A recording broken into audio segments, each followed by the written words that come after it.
Waalaikumsalam warahmatullahi wabarakatuh.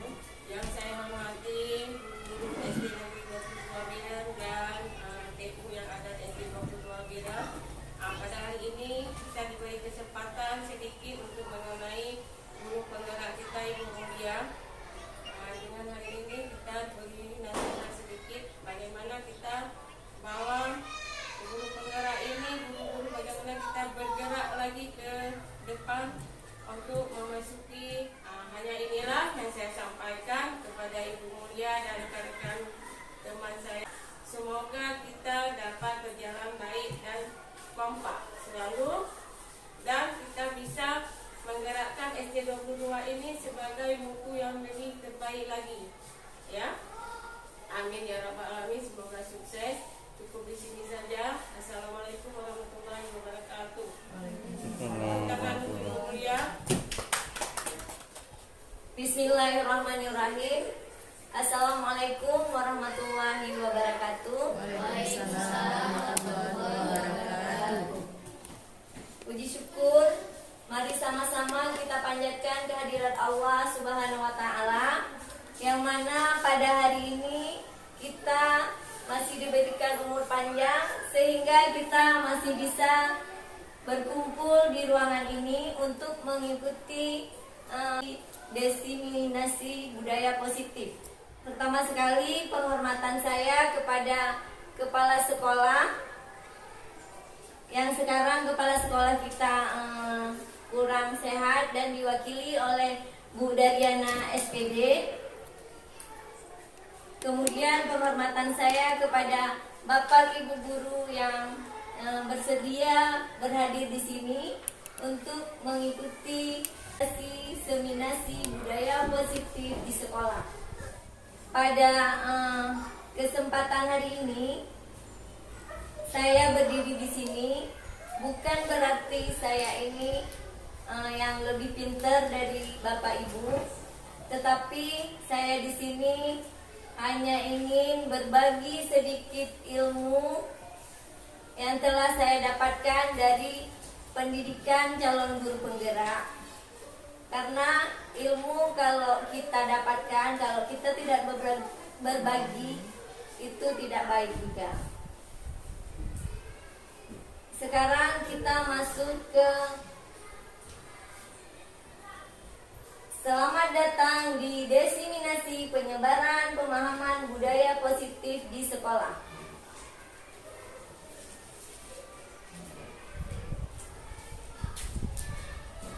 Sekarang Bapak Ibu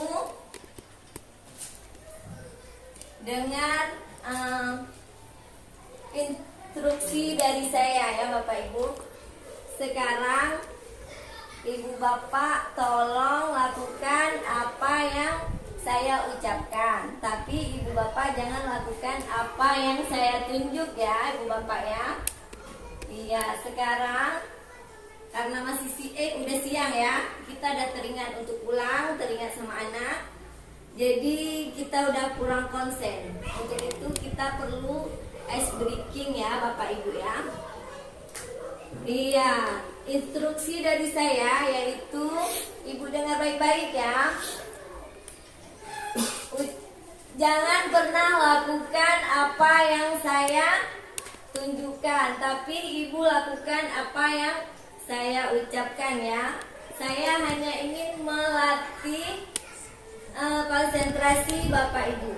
Oke, dengar baik-baik ya Bapak Ibu. Saya mau melihat siapa yang tidak konsen ya. Instruksi dari saya, coba Bapak Ibu pegang yang mana kuping. Iya, masih ada yang tidak konsen ternyata ya.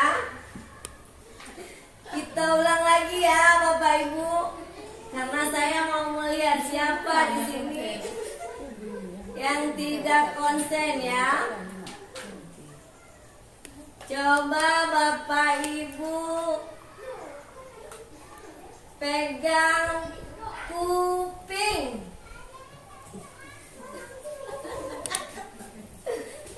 Si Sarah pipi apa kuping Bu Sarah? Oh kuping. Oke, baik. Berarti kita ada konsen semua ya. Oke. Kalau kita sudah konsen, kita lanjut ke materi kita ya.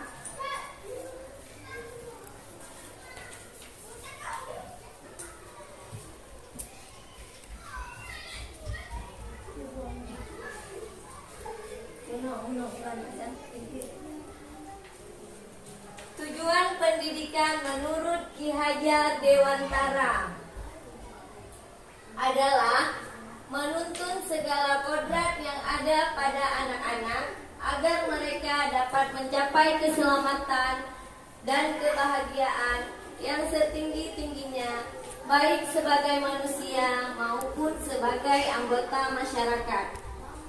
Oleh sebab itu, pendidikan itulah hanya dapat menuntun tumbuh atau hidupnya kekuatan kodrat yang ada pada anak-anak agar dapat memperbaiki lakunya, bukan dasarnya.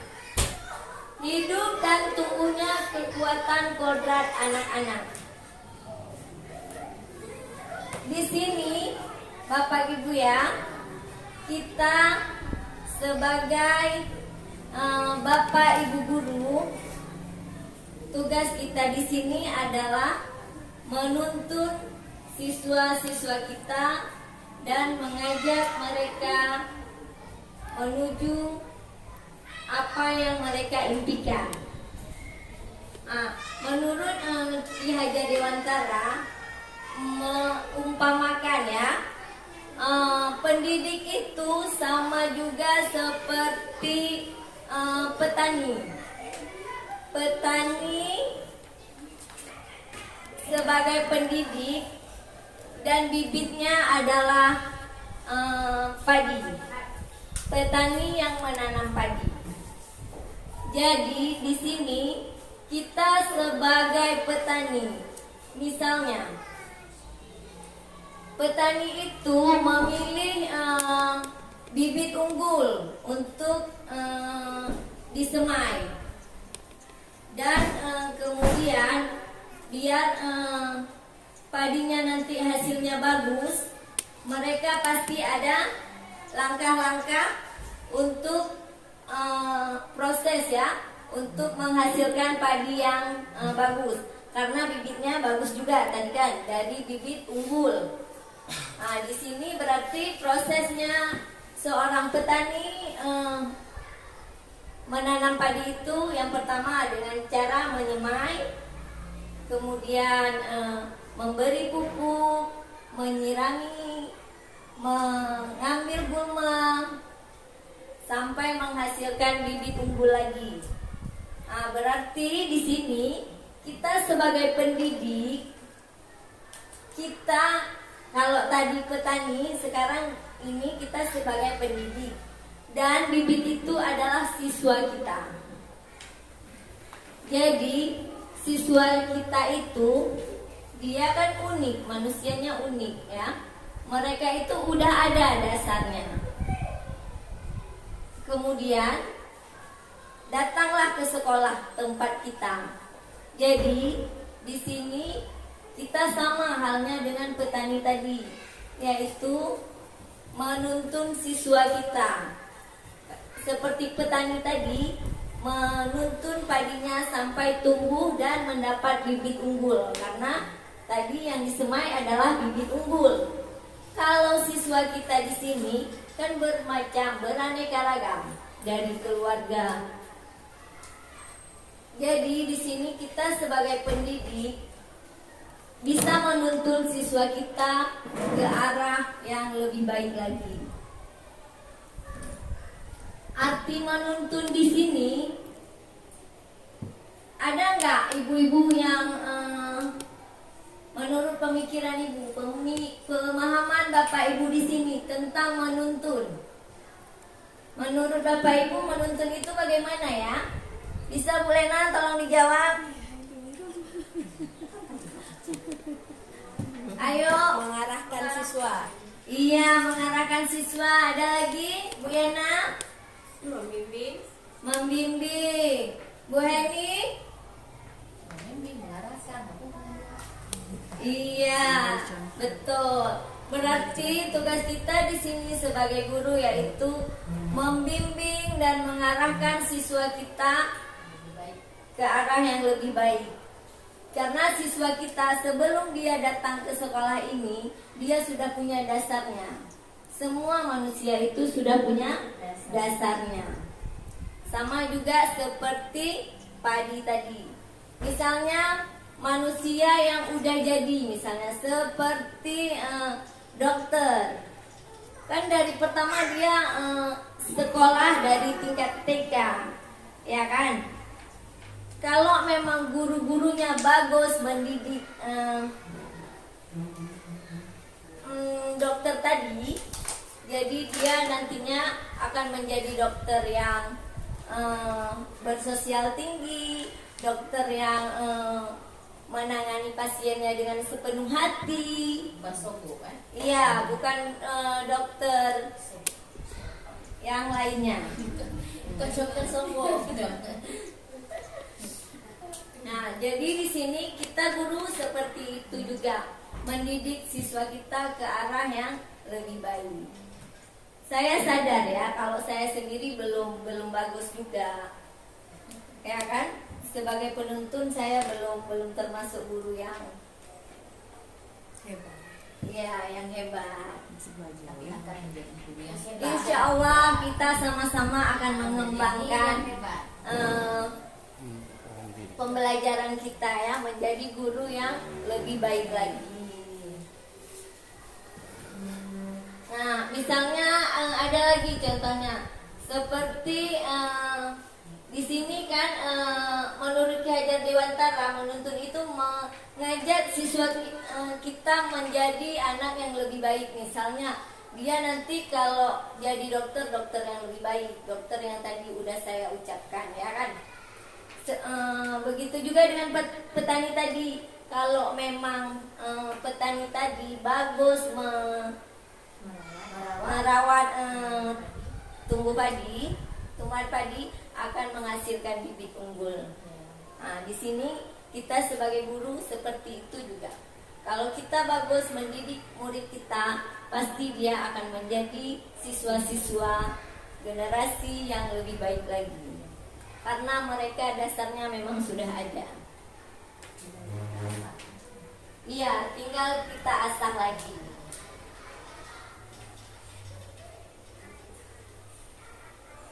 Dalam proses belajar tadi dalam Belum ada sisi tanya jawab. Kemudian budaya positif. Budaya positif di sekolah yaitu nilai dan kebiasaan di sekolah yang berpihak pada murid agar mereka dapat berkembang menjadi pribadi yang kritis, berakhlak mulia, berkarakter, bertanggung jawab sesuai dengan profil pelajar Pancasila. Di sini Bapak Ibu, coba kita lihat siswa kita. Bagaimana karakternya? Makanya kita sebagai pendidik di sini harus bisa menerapkan budaya positif, yaitu dengan menegur, menyapa siswa-siswa kita kalau ke sekolah. 5S. Ya, 5S. Kemudian dia berakhlak mulia. Adakah anak-anak kita di sini yang suka mengganggu kawannya? Ada banyak ya. Coba Ibu Bapak sebutkan ya bagaimana ciri-ciri siswa yang sudah berkarakter.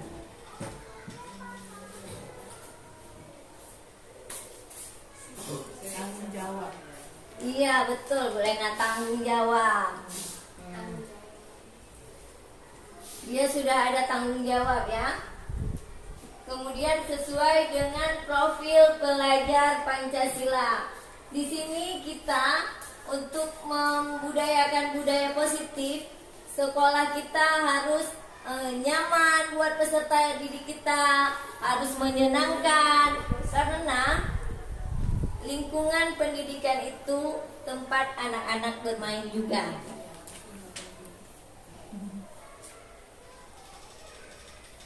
Di sini kita wajib memberikan yang terbaik untuk anak didik kita. Di sini juga kita harus menjadi guru yang mengajar sepenuh hati. Menyenangkan ya, Bu, ya. Iya, menyenangkan. Bisa menciptakan lingkungan yang nyaman buat siswa kita.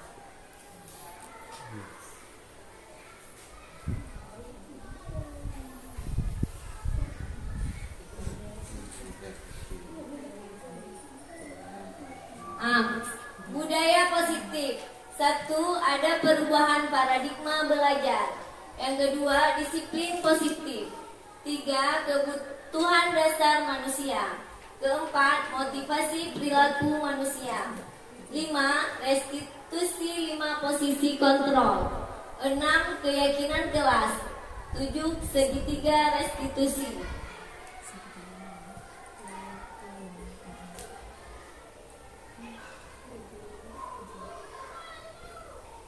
Perubahan paradigma belajar. Dalam membangun budaya positif, sekolah dapat menyediakan lingkungan yang positif, aman, nyaman agar siswa mampu berpikir, bertindak mandiri dan bertanggung jawab. Disiplin sangat berkaitan dengan kontrol guru terhadap siswa. Jadi, dalam membangun budaya positif di sekolah, kita harus bisa menyediakan lingkungan yang bagus, lingkungan yang bersih, lingkungan yang nyaman untuk siswa kita.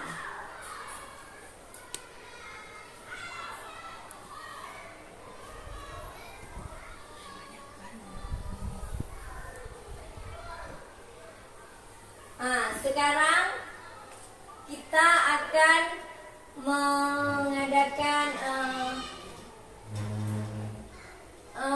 cobalah buka di sini ya. Misalnya ini, Anda dan teman Anda akan melakukan kegiatan cobalah buka. Anda adalah A. Tugas Anda adalah menggepalkan salah satu tangan Anda. Coba Anda bayangkan bahwa Anda menyimpan sesuatu yang sangat berharga di kekepalan tangan Anda. Anda perlu menjaga tangan tersebut sekuat tenaga Anda, karena begitu pentingnya untuk kehidupan Anda. Tugas B, rekan Anda.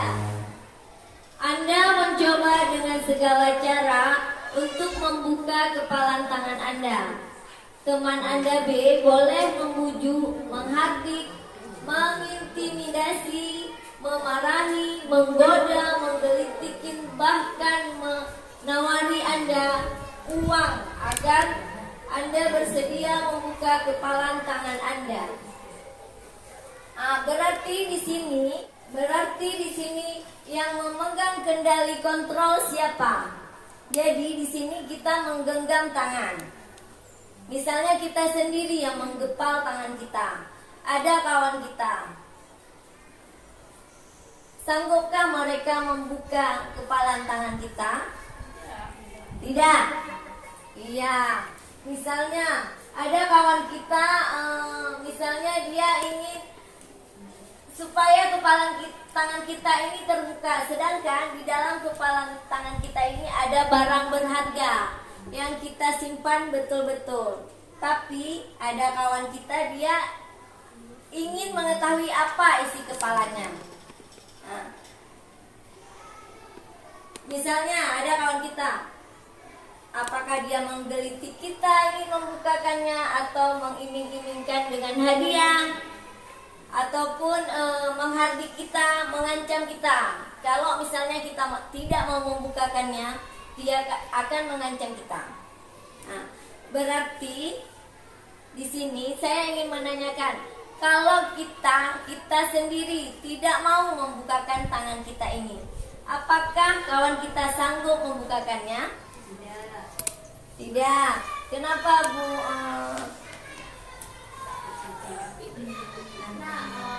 Itu kan semua kan dari otak. Iya, betul. Dari hati kita.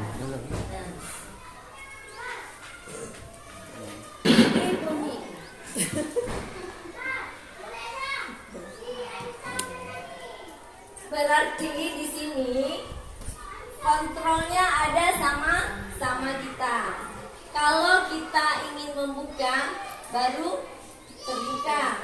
Kalau kita tidak mau membukakannya, biarpun mereka menghardik, mengancam, iming-imingi dengan hadiah, tidak akan terbuka kalau kita tidak mau. Berarti posisi kontrolnya ada sama kita yang menggenggam. Berarti di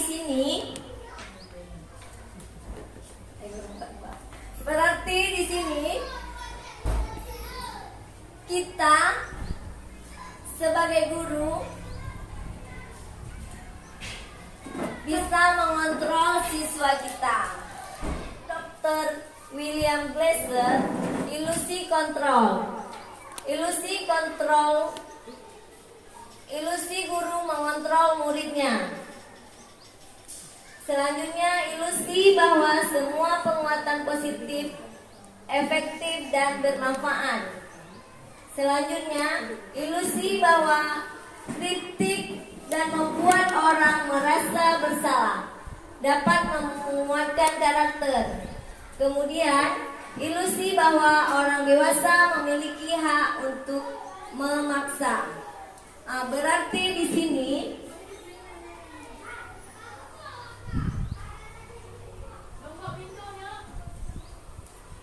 ilusi mengontrol. Kita sebagai guru sering ya mengontrol anak didik kita. Biarpun misalnya anak didik kita tidak mau membukakan kepalan tangannya seperti cerita tadi. Misalnya di kelas, kita melihat siswa kita lagi berantem misalnya. Kita kan nggak tahu permasalahannya apa. Datang kita langsung, siapa nih yang salah? Ayo, minta maaf sama kawannya. Ya kan? Pernah Bapak Ibu mengalami hal seperti itu? Sering. Jadi, kita sebagai guru sering mengontrol anak-anak kita. Kemudian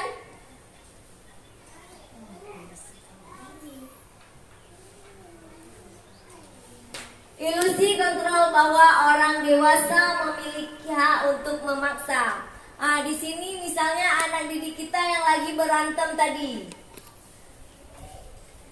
Kita memaksa mereka untuk minta maaf. Padahal yang salah itu langsung memaafkan, tapi si korban dia kan belum mau untuk memaafkannya. Karena kita memaksa langsung, padahal dia nanti waktu pulang sekolah awas ya, seperti itu.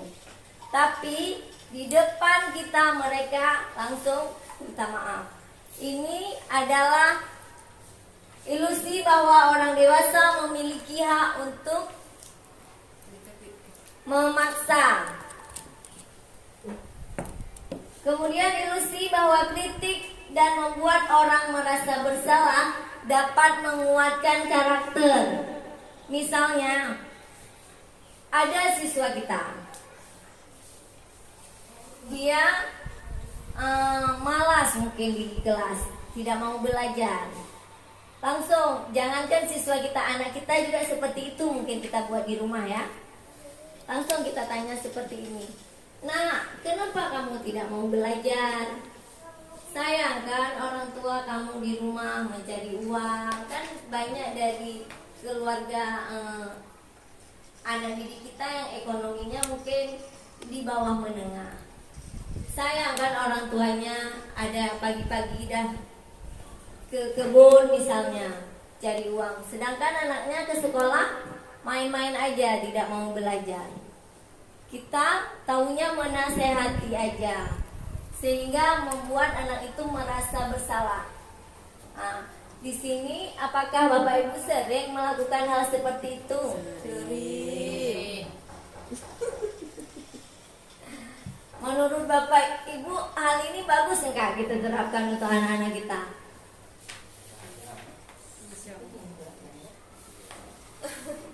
kita terapkan. Misalnya seperti tadi Ibu Heni, kita ilusi kontrol, kita orang dewasa ini kan maunya memaksa, tak paksa anak mitanya. Harus seperti ini. Misalnya, nak tolong duduk yang rapi, silakan pandangan ke depan, perhatikan bapak ibu yang sedang menjelaskan pertanyaan. Padahal ada siswa kita yang tidak mau belajar karena kita memaksa. Dia menurut, tetapi dia tidak mau sebenarnya. Tidak fokus ya.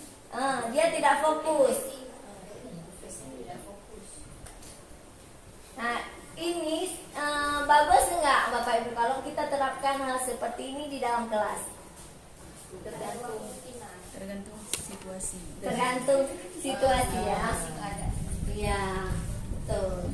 Tergantung situasi keadaan. Tergantung materi. Kadang materinya boleh. Ada juga yang materi kadang membosankan bagi dia sehingga dia tidak fokus. Ya. Makanya di sini kita sebagai pendidik harus bisa menuntun anak kita dengan materi yang lebih menyenangkan. Ciptakan lingkungan sekolah yang nyaman. Karena pendidikan ini sama dengan sebuah permainan. Lingkungan sekolah kita ini sama dengan lingkungan permainan. Ya kan? Belajar sambil bermain.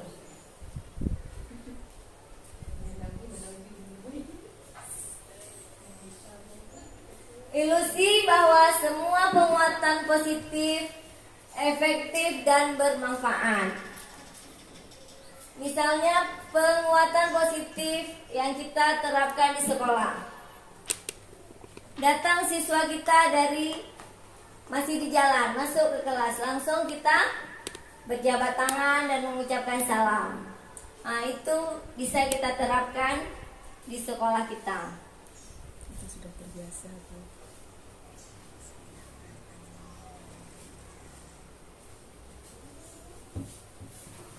Sekarang disiplin positif. Apa makna disiplin positif itu menurut Bapak Ibu? Bagaimana Bu Fitri? Makna disiplin positif.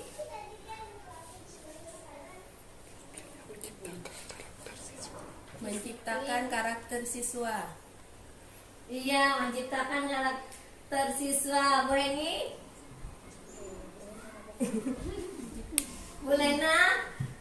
Pendekatan yang menerapkan disiplin tanpa memberi hukuman. Memberi hadiah mungkin. Iya, itu mengiming-imingkan. Sebenarnya untuk mengiming-imingkan hadiah itu bagus nggak kita menerapkan ke siswa-siswa kita? Tergantung situasi dan keadaan. Karena tidak mungkin Tidak boleh sama yang harus hadiah.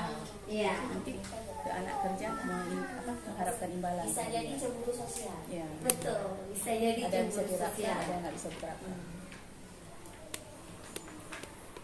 Jadi disiplin berasal dari bahasa Latin.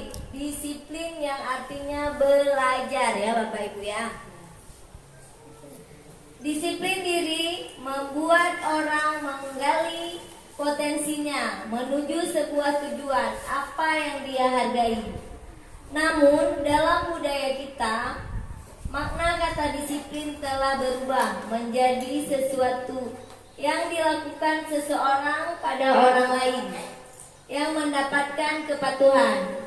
Kecenderungan umum adalah menghubungkan kata disiplin dengan ketidaknyamanan, bukan dengan apa yang kita hargai atau pencapaian suatu tujuan mulia. Misalnya sekarang kalau di negara kita itu disiplin itu yaitu tentang apa? Bagaimana? Bapak Ibu, tadi kan disiplin itu adalah belajar. Ya kan, yang artinya belajar. Tapi kalau di negara kita adalah disiplin itu udah dibuat sebagai aturan ya kan. Kalau kita udah patuh berarti kita udah disiplin.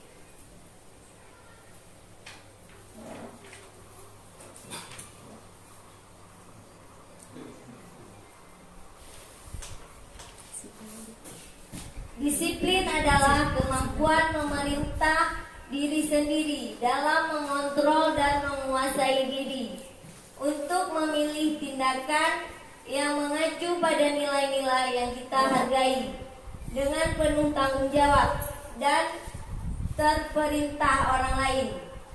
Nilai-nilai yang kita hargai adalah nilai-nilai kebajikan. Sifat positif manusia merupakan tujuan mulia yang ingin kita capai setiap individu, yaitu nilai-nilai dalam profil pelajar Pancasila.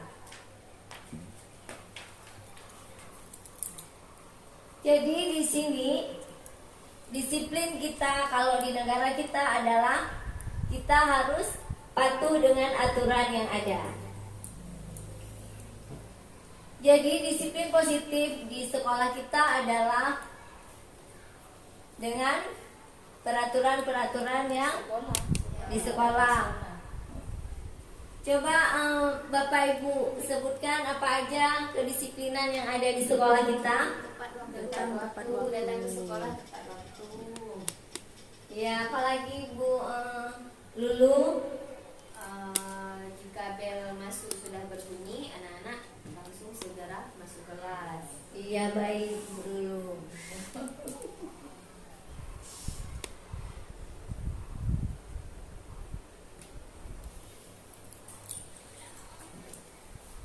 Kemudian kebutuhan dasar manusia. Realitas atau kebutuhan. Setiap orang berbeda. Kita harus berusaha memahami pandangan orang lain tentang dunia. Setiap orang memiliki gambaran yang berbeda. 1. Ada survival. 2. Cinta kasih atau diterima di kelompoknya. 3.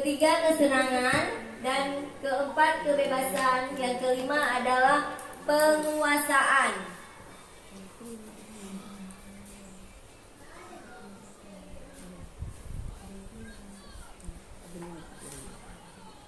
Di sini survival adalah dasar ya. Kemudian cinta kasih. Misalnya ada kasus sekarang ya. Bu Rina, guru kelas 6 di SD Permai, sedang bingung menghadapi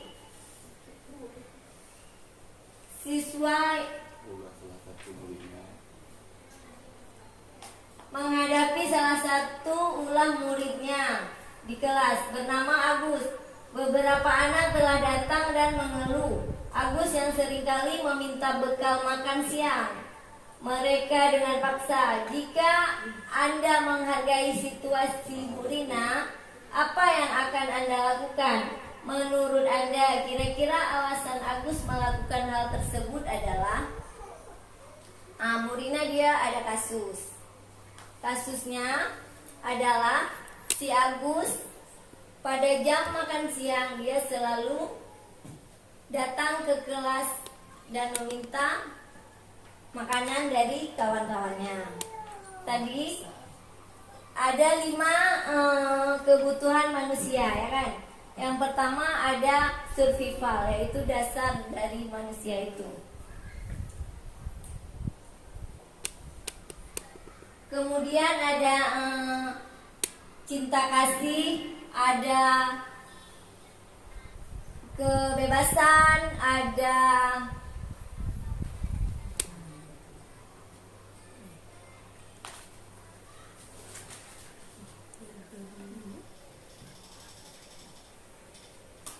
penguasaan.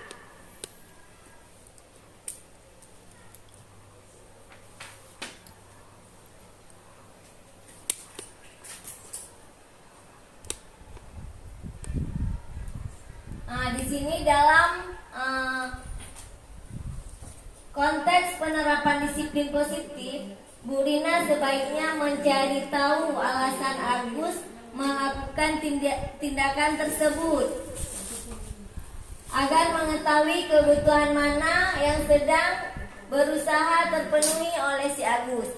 Tadi ada 5 dasar kebutuhan manusia. Yang pertama ada survival yang ada dalam dirinya, kemudian ada cinta kasih, ada kebebasan, ada penguasaan dan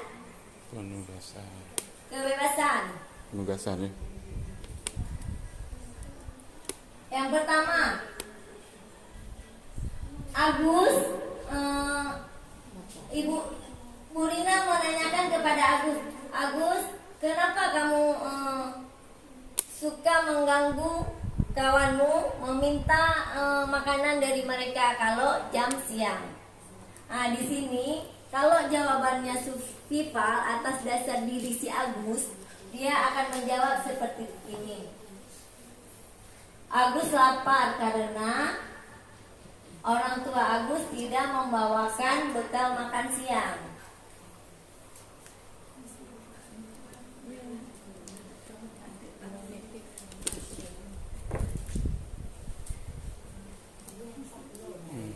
Kemudian yang kedua, teman Agus jadi perhatian dan Agus senang. Itu adalah kesenangan bagi si Agus. Kenapa si Agus suka mengganggu kawannya? Itu berarti kontrol emosi si Agus itu senang dia. Karena kan kebutuhan dasar manusia itu ada dasar dari dalam diri. Ada yang kesenangan, misalnya dia suka mengganggu kawannya. Bangkai kalian ngoen bahagia ngoen kan? Nah, itu kebutuhan dasar juga dari manusia itu. Dan kemudian ada kebutuhan cinta. Teman Agus jadi perhatian dan Agusnya senang. Seperti tadi, Agus, kenapa kamu seringkali mengganggu temanmu dan meminta bekal makan siang kepada mereka? Karena dia kurang perhatian dari orang tuanya mungkin. Makanya sampai ke sekolah dia buat tingkah karena ingin diperhatikan oleh gurunya, oleh teman-temannya. Kemudian selanjutnya nomor 3, itu adalah kesenangan. Misalnya seperti ini, Agus merasa hebat karena teman-teman menjadi takut dan menuruti keinginan Agus.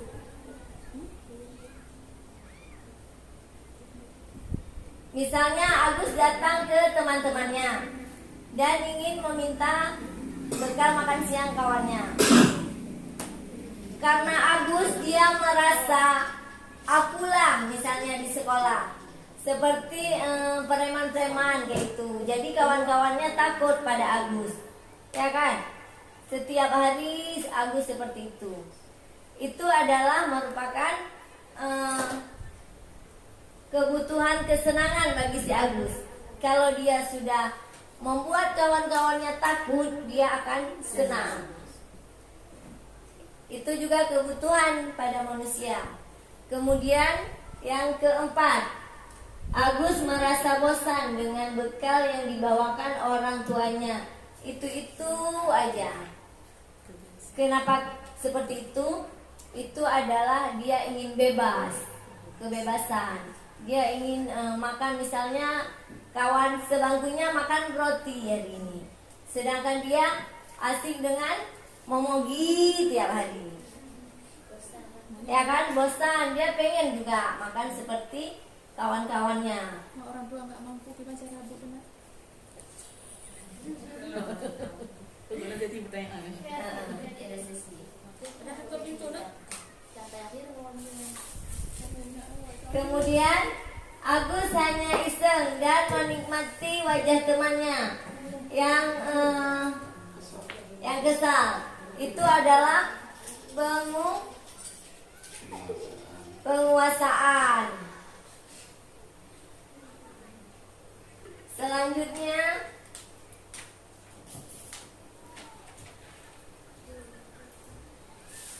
semua perilaku memiliki tujuan. Teori motivasi perilaku manusia.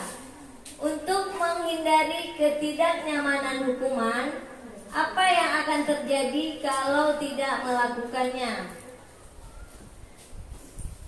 Misalnya seperti ini ya Bapak Ibu ya. Ini adalah semua perilaku yang memiliki tujuan. Misalnya untuk menghindari ketidaknyamanan hukuman, apa yang akan menjadi kalau tidak melakukannya? Misalnya, ini ke guru dulu ya, jangan ke murid dulu ya. Misalnya kita naik kereta harus memakai helm. Jadi tujuan kita pakai helm itu untuk apa Bapak Ibu? Untuk keselamatan. Keselamatan. Iya, untuk melindungi keselamatan. Apalagi? Melindungi aku. Untuk kesehatan. Takut dirazia, Bu. Iya, takut dirajia. Takut sama KB. Mbak Muka, Mbak Putih juga baju Lagi pakai skincare takut kena cahaya matahari. Iya, berarti di sini Melindungi dari cahaya. kita menggunakan motivasi eksternal ya, karena kita memakai helm itu untuk jangan sampai ditangkap polisi, jangan sampai dibedak, gamenan. Jadi itu adalah motivasi eksternal karena belum ada dalam diri kita ya. Takut Kalau ada dalam diri kita berarti itu kesadaran sendiri. Sebelum misalnya kita nggak jauh jaraknya kita naik kereta, tetap kita pakai helm demi keselamatan. Selanjutnya tetap melakukan namun untuk mendapatkan imbalan dari orang lain. Apa yang akan saya dapatkan jika saya melakukannya? Misalnya seperti ini ya Bapak Ibu. Bapak Ibu ada pelatihan, tapi pelatihannya setelah selesai jam sekolah. Kalau Bapak Ibu melakukannya demi kepsek, berarti Bapak Ibu itu termasuk ke dalam motivasi Dari luar. iya, dari luar, eksternal. Karena ya negara kepsek, ya kan? Kemudian yang ketiga, untuk menghargai diri sendiri, saya akan menjadi orang seperti apa jika saya melakukannya. Misalnya ikut pelatihan barusan. Saya ikut pelatihan tidak atas dasar dipaksa oleh kepala sekolah. Saya misalnya atau Bapak Ibu mengikuti pelatihan untuk pengembangan diri Bapak Ibu. Mencari ilmu itu termasuk ke dalam motivasi internal, motivasi yang ada dalam diri kita ya Bapak Ibu.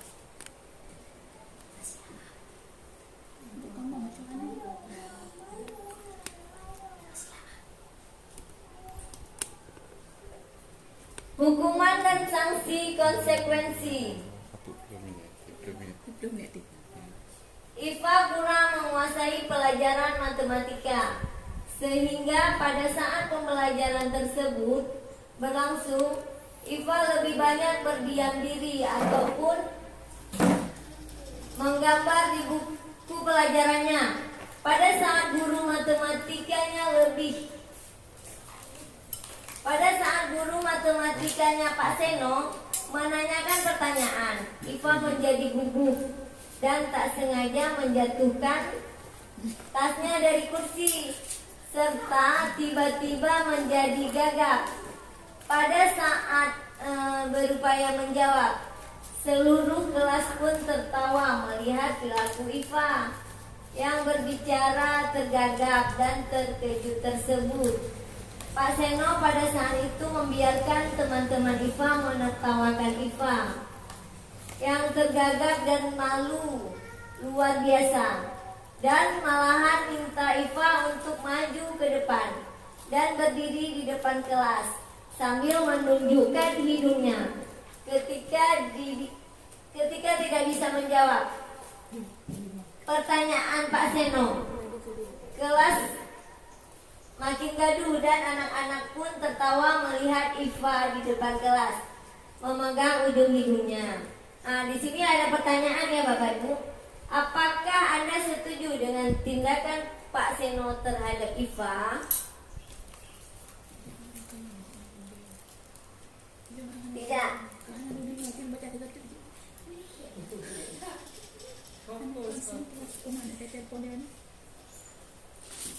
Iva kurang menguasai pelajaran matematika.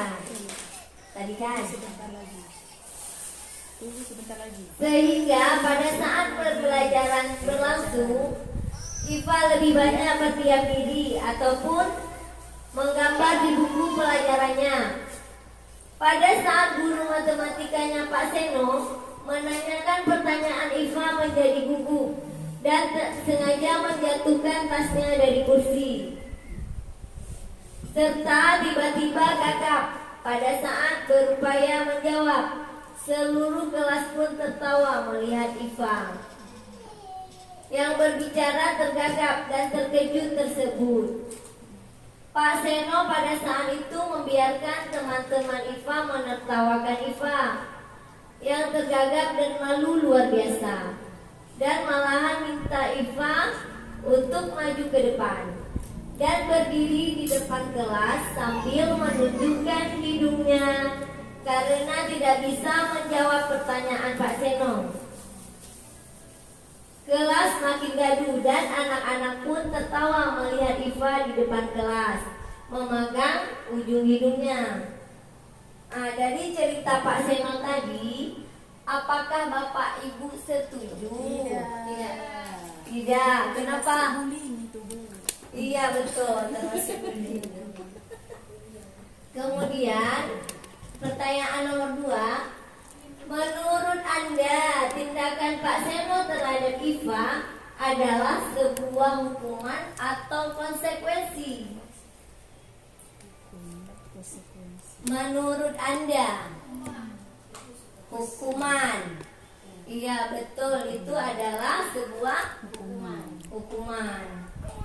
Kenapa dikatakan hukuman? Karena itu adalah sebelah pihak, ya kan? Karena tidak ada kesepakatan bersama, tiba-tiba langsung dapat hukuman. Sedangkan konsekuensi di sini adalah ada kesepakatan bersama. Misalnya kalau di dalam kelas ada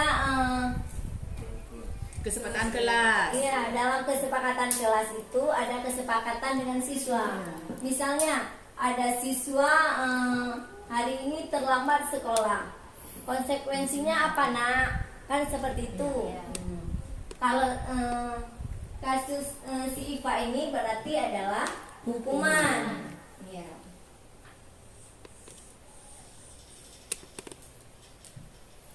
Nah, tindakan guru, hukuman atau konsekuensi. Misalnya mencatat 100 kali dalam buku halaman. Saya tidak akan terlambat lagi karena terlambat ke sekolah. Konsekuensi. Karena terlambat makanya buat itu tulis. Iya. Karena ada kesepakatan peraturan.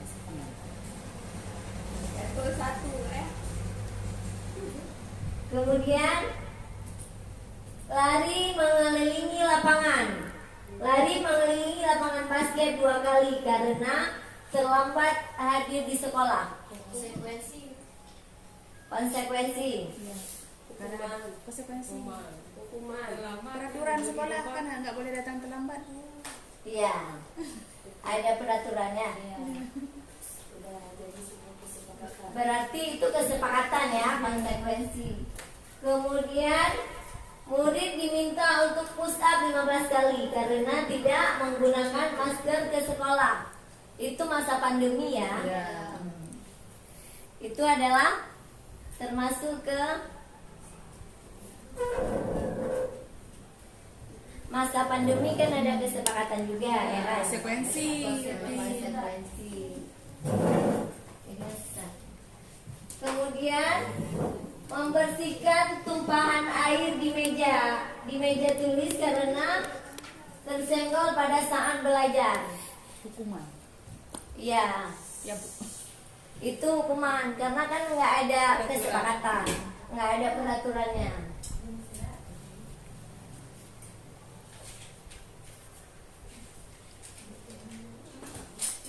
Nah, disiplin positif adalah membantu anak mengembangkan kontrol diri sepanjang waktu, mengomunikasikan dengan jelas, menghormati anak dan mendapatkan rasa hormat dari mereka, mengajari anak bagaimana membuat keputusan yang baik, membangun keterampilan dan kepercayaan diri anak, mengajarkan sikap respect anak terhadap perasaan orang lain.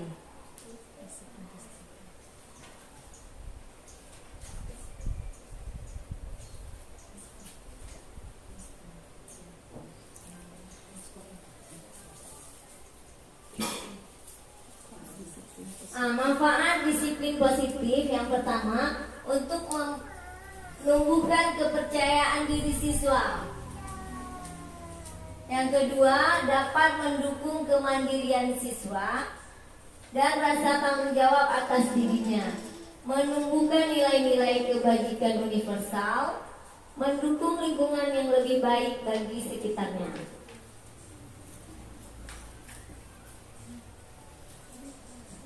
Masih lama ya? Warning ya Bapak Ibu ya. Di sini kita tidak boleh memarahi siswa kita, Bapak Ibu. Tidak boleh menunjuk-nunjukkan kepada siswa-siswi kita. Tidak boleh menjewer kupingnya. Tidak boleh. Apalagi satu lagi? Membentak. Membentak. Jadi harus dipeluk, Bu ya. Iya. Memang bos selektifnya nih, nggak kasih dia jawab ini. Nggak habis materinya. Oh, kurang itu kan. Baca aja ya. Jaga.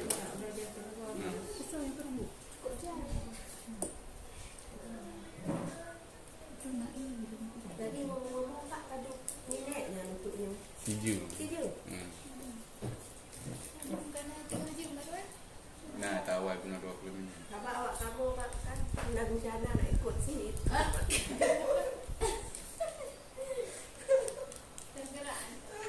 Bergerak. Nilai-nilai kebajikan adalah sifat-sifat positif manusia yang merupakan tujuan mulia yang ingin dicapai setiap individu. Nilai-nilai tersebut bersifat universal dan lintas bahasa, suku, bangsa, agama maupun latar belakang. Nilai-nilai kebajikan yang ingin dicapai oleh setiap anak Indonesia kita kenal dengan profil pelajar Pancasila, yaitu beriman, bertakwa kepada Tuhan Yang Maha Esa, dan berakhlak mulia, mandiri, bernalar kritis, berkebinekaan global, bergotong royong, dan kreatif. Dua kamera juga.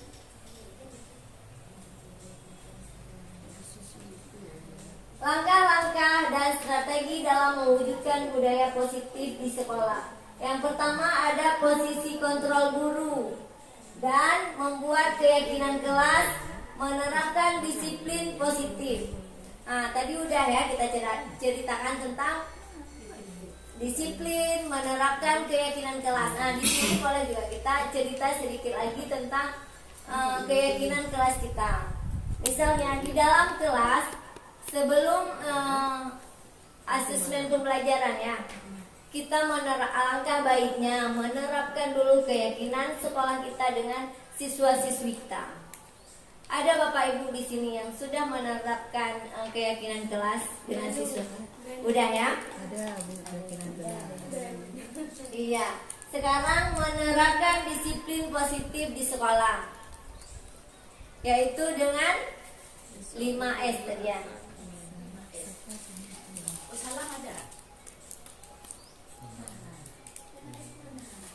salam, sapa, senyum, sopan, santun. Biasanya Keyakinan kelas bersifat lebih abstrak dari peraturan yang lebih rinci dan konkret. Keyakinan kelas berupa pertanyaan-pertanyaan universal ya. Ketiga, keyakinan kelas hendaknya tidak terlalu banyak sehingga mudah diingat dan dipahami oleh semua warga kelas. Keempat, keyakinan kelas sebaiknya sesuatu yang dapat diterapkan di lingkungan tersebut. Keyakinan kelas, semua warga kelas hendaknya ikut berkontribusi dalam pembuatan keyakinan kelas lewat kegiatan curah pendapat. Di dalam keyakinan kelas itu kita saling memberikan curah pendapat antara guru dan siswa. Begitu juga di lingkungan sekolah. Kita saling membuat keyakinan sekolah antara rekan-rekan guru, kepala sekolah, dan siswa kita. Bersedia meninjau kembali keyakinan kelas dari waktu ke waktu.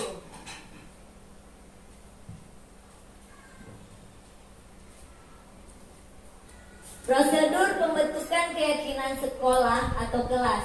1. Warga sekolah atau murid-murid di sekolah atau kelas bercurah pendapat tentang peraturan yang perlu disepakati dan di sekolah dan di kelas. 2. Mencatat semua masukan para warga sekolah di papan tulis atau di kertas. Kemudian menyusun keyakinan kelas sesuai prosedur pembentukan keyakinan sekolah atau kelas. Gantilah kalimat-kalimat dalam bentuk yang negatif menjadi positif. Contohnya, kalimat negatif, jangan berlari atau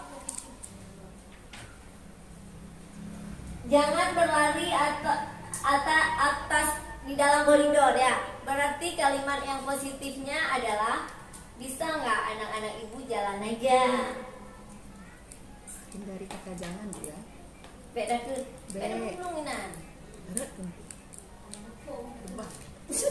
Jadi di sini kita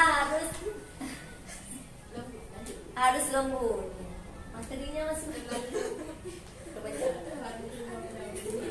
keyakinan sekolah atau kelas selanjutnya bisa dikatakan di dinding kelas, di tempat yang mudah diingat semua warga sekolah atau kelas.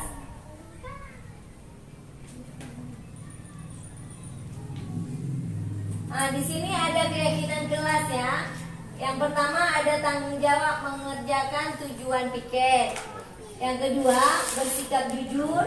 3. Bersikap tenang pada saat jam pembelajaran berlangsung. Keempat, bersikap sopan dan menghargai guru. Kelima, saling tolong menolong. Keenam, hidup rukun dengan teman.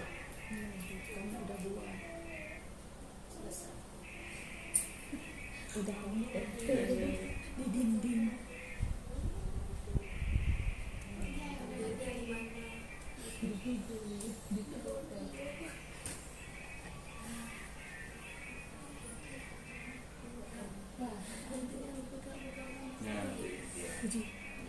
Kebutuhan dasar manusia. Kemudian kebutuhan dasar manusia, kebutuhan bertahan hidup ya. Kebutuhan bertahan hidup atau survival tadi ya.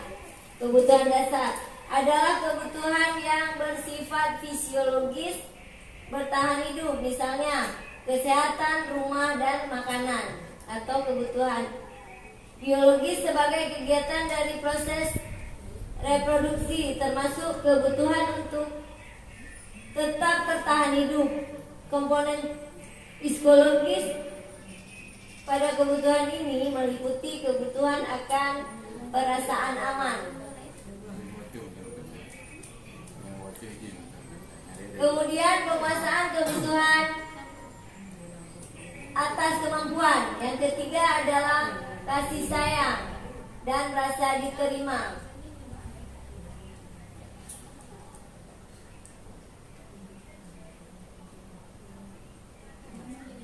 Kemudian 5 posisi kontrol ya. Di sini kita ada sebagai penghukum, ada sebagai teman, ada sebagai pemantau, ada sebagai pembuat merasa bersalah dan manajer.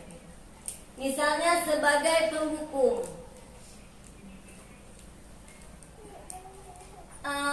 posisi kontrol kita sebagai penghukum misalnya. Datang anak-anak, coba dulu ada kasus di sini. 5 posisi kontrol. 1. Penghukum ya. Seorang penghukum bisa menggunakan hukuman fisik maupun verbal. Kemudian pembuat merasa bersalah.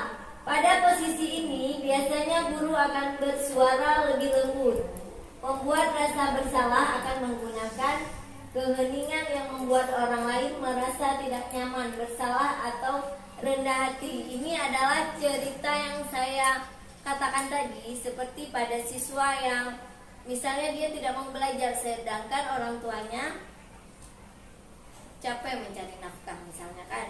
Tapi kita berbicaranya dengan suara yang lembut, lemah lembut kepada siswa tersebut agar siswa itu mendapat perasaan merasa bersalah. Maka mereka akan membentuk karakternya. Kemudian sebagai teman, guru pada posisi ini tidak akan menyakiti muridnya, namun akan tetap berupaya mengontrol murid melalui persuasi. Posisi teman pada guru biasa negatif ataupun positif. Tapi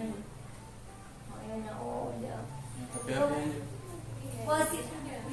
Kemudian ada posisi pemantau ya Bapak Ibu. Pemantau berarti mengawasi. Pada saat kita mengawasi, kita bertanggung jawab atas perilaku orang lain yang kita awasi. Posisi pemantau berdasarkan pada peraturan dan konsekuensi. Kemudian ada manajer. Tulis penja adalah posisi di mana guru berbuat sesuatu bersama dengan murid, mempersilahkan murid mempertanggungjawabkan perilakunya, mendukung murid agar dapat menemukan solusi atas permasalahan sendiri. kamu sini aja? Kenapa sini aja? Gak ada restitusi. Kamu hanya bertanya karena Restitusi ini Udah pegang. baca aja. Ada mau leceh. Restitusi adalah proses menciptakan kondisi bagi murid untuk memperbaiki kesalahan mereka, sehingga mereka bisa kembali kepada kelompok mereka dengan karakter yang lebih kuat. Kemudian, restitusi membantu murid menjadi lebih memiliki tujuan, disiplin positif, dan memulihkan diri setelah berbuat salah. Restitusi bukan untuk menembus kesalahan, namun untuk belajar dari kesalahan ya Bapak Ibu.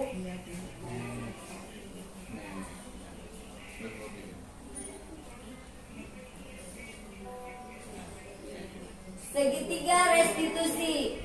Langkah-langkah restitusi yang pertama, menstabilkan identitas, memvalidasi tindakan yang salah, menanyakan keyakinan.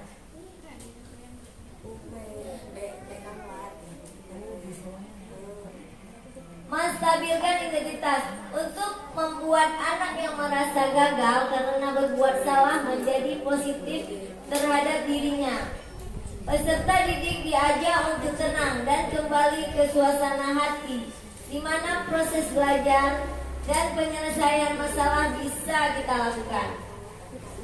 Guru berkata, berbuat salah itu hal yang manusiawi ya anak-anak. Tidak ada manusia yang sempurna. Bapak ibu guru juga berbuat salah.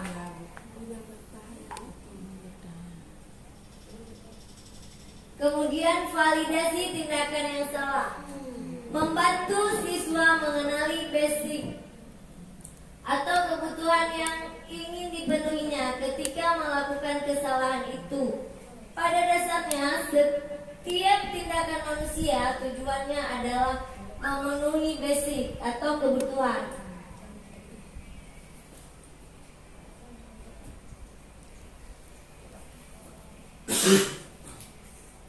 Kemudian menanyakan keyakinan.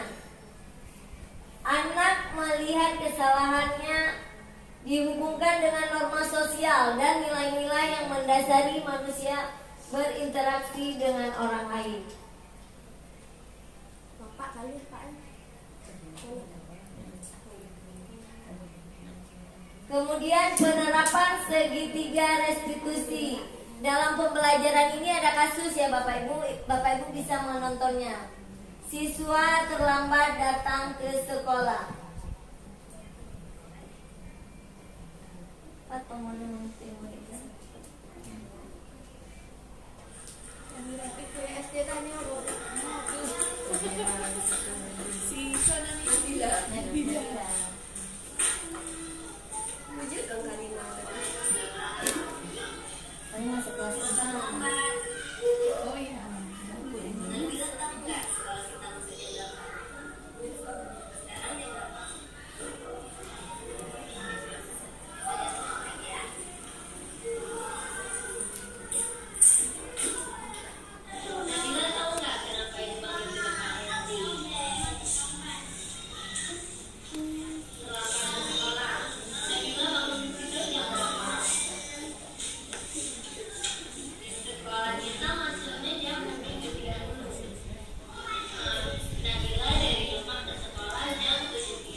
Ya, ini Bapak Ibu kasus dari anak kita yang terlambat datang ke sekolah.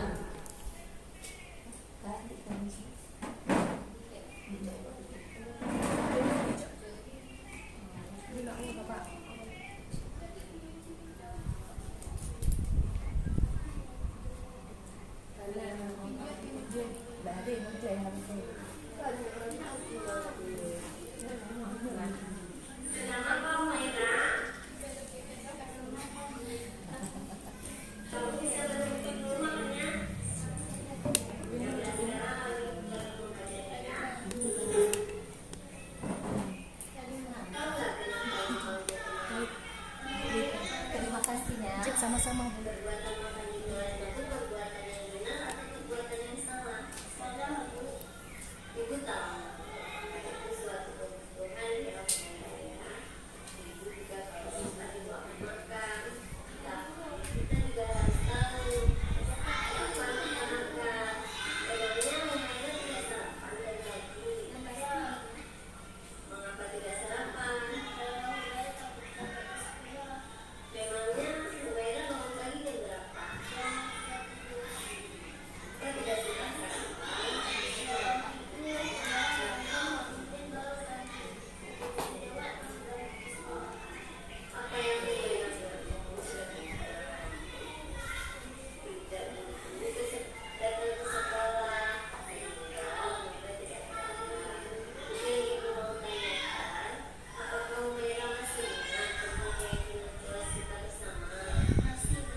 ya Bapak Ibu. Hal baru apa yang mengubah paradigma Bapak Ibu dan apa yang Bapak Ibu dapatkan. Kemudian yang kedua, penerapan apa yang muncul perasaannya. Ya, kemudian perasaan apa yang muncul selama mengikuti sesi ini, khususnya mengenai makna disiplin dan motivasi intrinsik Bapak Ibu. Perasaan apa Bapak Ibu yang muncul selama Bapak Ibu mengikuti sesi ini? Senang, menambah wawasan. Ya, apalagi Bu? Ada hal-hal positif lah tentang Budaya sekolah. sekolah. Banyak hal-hal positif yang kita dapat dari penerapan budaya positif ini. Ya, kita harapkan lebih baik lagi. Iya, kita akan mengharapkan yang lebih baik lagi. Ya.